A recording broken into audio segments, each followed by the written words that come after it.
Welcome to Bill Don't Lie. This is a new podcast from Grantland.com. It is not a BS report. You cannot get this on the BS report. You can only get this if you subscribe to Bill Don't Lie on ESPN.com's Pod Center and on iTunes. Our first guest, Tom Haberstroh. How are you? Doing great, Bill. What's happening? Are you at spring training in Florida? That's right. Fort Myers, big Red Sox fan, checking out Red Sox Mookie Betts this year. This is JetBlue Park in Fort Myers, Fenway South. It's a pretty incredible place right now. All right. I'm very excited for Mookie Betts, but that's it. We're never talking about baseball again on Bill Don't Lie. We're talking NBA.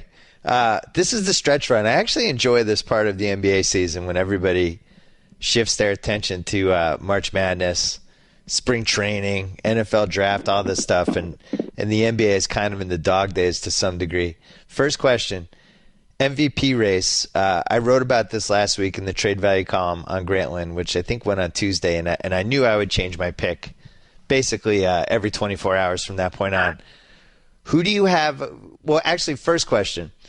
Who do you think will win the MVP? Not who do you think should win the MVP, but just who do you think the media will vote for MVP if the season ended right now? Well, Bill, if we look at historical standards, I think it's going to be Steph Curry's award to win this year because he comes from the best team in the NBA and he's putting up great numbers. And generally, I think he's a media darling. So I think he's probably the front runner.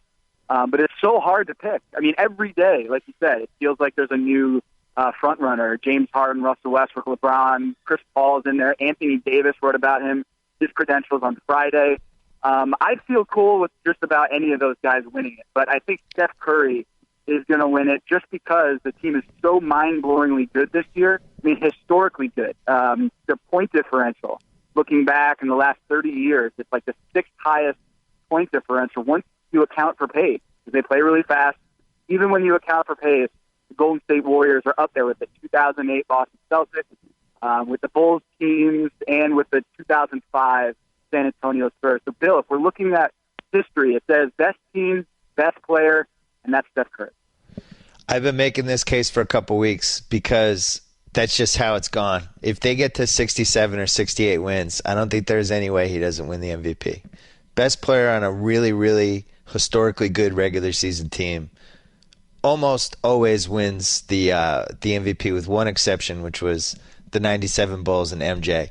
When I think they won 69, Karl Malone, the Jazz went 64 and 18.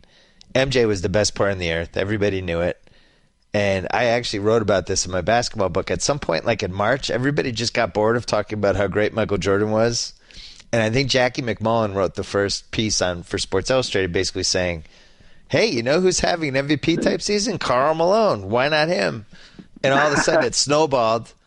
And next thing you know, Karl Malone has just won the MVP. This is Jordan still in his prime. So I think this is different than baseball. Like, I get it. Like, Mike Trout can win the MVP in baseball on a 75-win team because there's 25 guys in baseball.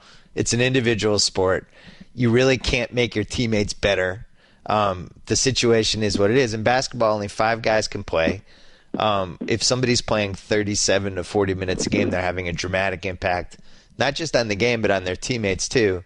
And if they go 68 and 14, how does he not win the MVP, Tom? I don't know. The one thing he does, the knock on him, is that he hasn't played in 15 fourth quarters.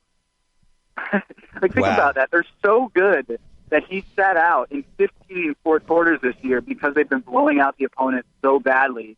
And so they're basically mercy ruling the opponents because Steph Curry, no one can guard him. No one can guard him. When you talk to the coaches about who's the toughest guard and toughest assignment in the league, Steph Curry's up there, Russell Westbrook, Kyle Korver's actually up there, LeBron, of course.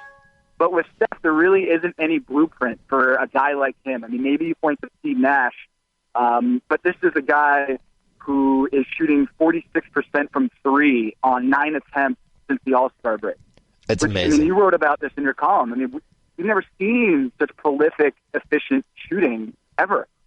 Yeah, when you're taking 15 threes a game, which is basically what him and Klay Thompson do combined, and you're making between 40 and 50% per game, that's ridiculous. We've never seen anything like that before. And I actually think at some point, and I don't think it'll be this season, but I do think the discussion will start maybe over the summer when people get bored and we're trying to rile up topics just to get a 24/7 news cycle going for a day.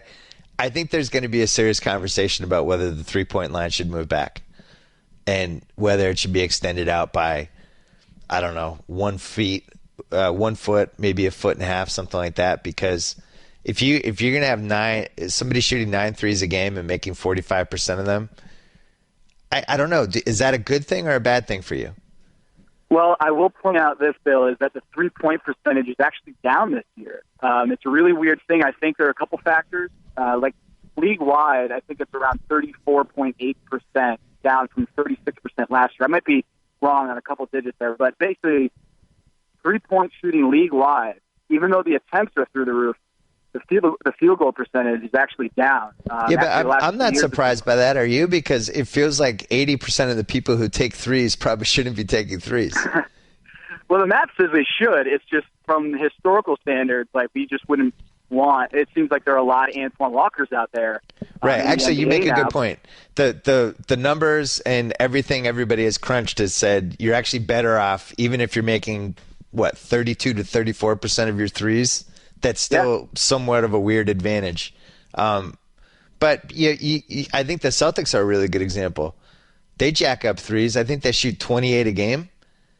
And they don't really have anybody who can make them. Isaiah Thomas makes them. I guess Olynyk is pretty good for a stretch five. But other than that, they're all like in the low 30s, mid 30s for the most part. But they don't care because that's how they want to play. And they feel like that's their style is pace and space, keep jacking them up.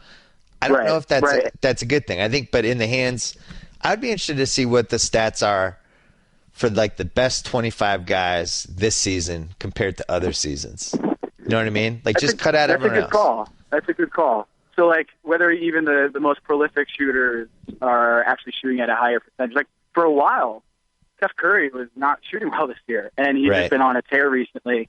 And I think a few years ago when Mark Jackson was coaching Steph, I argued that he should take 10 a game. Like, there's no excuse for a guy who's that good at shooting threes if he's shooting like 4 or 5 a game. It just didn't make any sense. It was like having this trump card in your back pocket that you just never played. And it seems like Steve Kerr is finally seeing that, like, when you have a guy who's shooting almost 50% from the three-point land, it's a no-brainer to let him have the green light at any opportunity because he's so good at pull-ups, too. It's not just like he's taking bad shots by his standard. I mean, his standard, he can shoot, a pull-up jumper off the dribble backwards better than most people just stand catch alone three.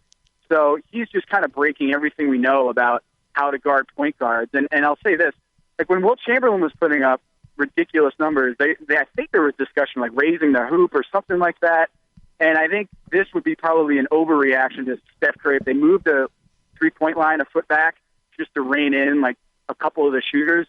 Right. I don't know if that would be the answer, but I do think that defenses are getting so much smarter now that I think we're seeing the pendulum switch back, which is like, every three-pointer is going to be guarded like hell now. And 10 years ago, that wasn't the case. It was let that guy shoot. Yeah, I want to be clear. I don't think they should I don't think they should touch the three-point line. I think, like with anything else, you need to give a trend a couple of years for the defenses or whoever to adjust. And in this case, this is something that they didn't do well enough in the mid-'90s. Defenses got better in the early 90s because of the Pistons, because of Riley's Knicks, because of the Bulls. And it became harder and harder to get good shots. And instead of giving the offenses a couple of years to adjust, they panicked. They moved the three-point line in. And you watch some of those games from that era, and it's like it was 21 feet to make a three, and it kind of bastardized what was going on. It was a false fix. And I think the same thing would happen here. I think they need to give defenses 2 to 3 years to adjust how to run guys out at threes all the time. But as Zach and I talked about recently when we did our podcast about this, I think it's putting a big toll on these guys on both ends. I think they have to play defense so hard now, all the time. They cannot take breaks. Like you're playing Atlanta, you have to run out of Kyle Korver every single time. That I do wonder if it's this could be the impetus maybe to shorten the schedule a little bit because I think these guys play too hard night to night on both ends. I don't know if it's sustainable. Yeah, Bill, that's kind of sacrilegious to say, right? Like if you talk to old timers, and I'm totally with you on this. Like if you talk to old school guys, the guys today have it so much easier. They didn't have to deal with the pounding or the forearms, the shimmies in the paint coming down the lane. Like it just was a rougher game back then. But I would argue the opposite is I don't know how many guys would be able to stick it if they had to guard Al Horford at the 3-point line and cover Paul Millsap at the 3-point line. It'd be a terror.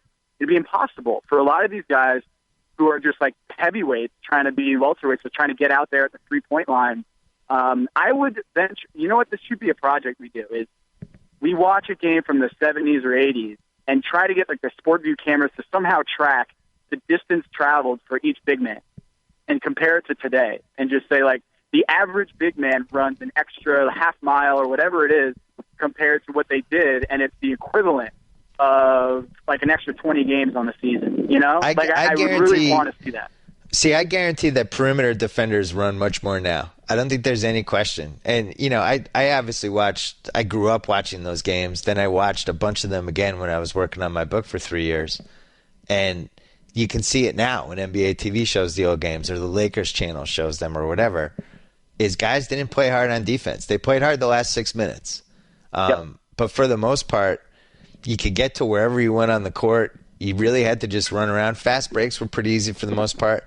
I think there's been a little bit of a revisionist history about how much tougher it was back then because the stuff we remember is like Jordan playing the Pistons and getting knocked down every play. That was the playoffs, and that was a specific team. If you played in the West Coast, nobody touched you. You were scoring 140, 150 points in some of those playoff games. So right, but I think it's a lot harder now. Doesn't fit the narrative, Bill. Doesn't fit the narrative. Yeah, no, it's true. And I think coaching's much better now. And, you know, the other thing that Pete, there's so much that goes into basketball now. And you think of what it was back then. Like Bill Fitch was called, I forget what his nickname, Captain Video. And it was like, oh, Bill Fitch, he's crazy. He watches game tapes. He studies tapes. Now it's like, think about the amount of preparation that teams have. Like let's say you're playing, the Warriors and Clippers are playing a playoff series. Think about how much data the Warriors have about the Clippers. They know every single shot that every single Clipper loves to do, the exact point on the floor. They know all the plays that are run to set up those shots. They know all the plays that they do coming out of a timeout. And it's almost too much information, but I think it's just so much harder for offenses to be good these days. But it's good. I mean, ultimately, it's a good thing for the product, right? Yeah. I mean, I talked to Chris Paul about this a few months ago where he was like, I live in synergy. I watch synergy all the time. And you wonder how many guys are like him, you know? Like that they just study pick and roll tendencies, and 30 years ago you couldn't even dream about that. You would watch like maybe a game as part of your pregame prep. But Chris Paul is watching hundreds of pick and rolls by Dame Lillard before they play. So it's a totally then on top of game. that, think about League Pass. LeBron's home on a Monday night. He's not playing. What's he doing? Hey, he's watching basketball. And he's getting to see all these guys 20 to 25 to 30 to 35 times a season when he's not playing them. Whereas in the 80s, you know, trust me, I was there. Like, unless it was the Lakers, Celtics, or Sixers, you weren't on TV. And if you were on TV, you might be on USA Network or some of that stuff. Like, hotel rooms didn't have those channels. So I just think guys are much more familiar. Like, I was really fascinated. I don't know if you saw the Phoenix-Houston game the other day, but P.J. Tucker did a terrific job on James Harden. And the stuff he did, somebody on SB Nation broke this down really well. Like, basically what he did was he stayed in front of them, but he didn't bite on any of the James Harden moves. James Harden has this way of does those weird crossovers, herky-jerk hesitations, and people always lurch forward and then he goes by them. And PJ Tucker just kind of waited on it, just stared at his chest and just waited for Harden to come toward him. And Harden was just flummoxed by whatever was going on. But I was thinking, like, PJ Tucker probably watched 10 Houston games trying to figure out how to stop him. I don't know. You could have done that 30 years ago. No. And think they don't have DVR back then either. So, like, if you wanted to watch a play over again, you can't just hit the 5-second rewind button, right? So, like, even small things like that probably incrementally add to the education of these players. It's just they get that much smarter. And And I watched, I was there for Portland, Miami the other night when somehow Miami won. And the last two possessions, sideline out of bounds, Terry Stotts, usually one of the more creative, out of the timeout, drawing up a play. And the Heat scouted both plays. They had to call timeout because Nick Batum couldn't get it in. Right. And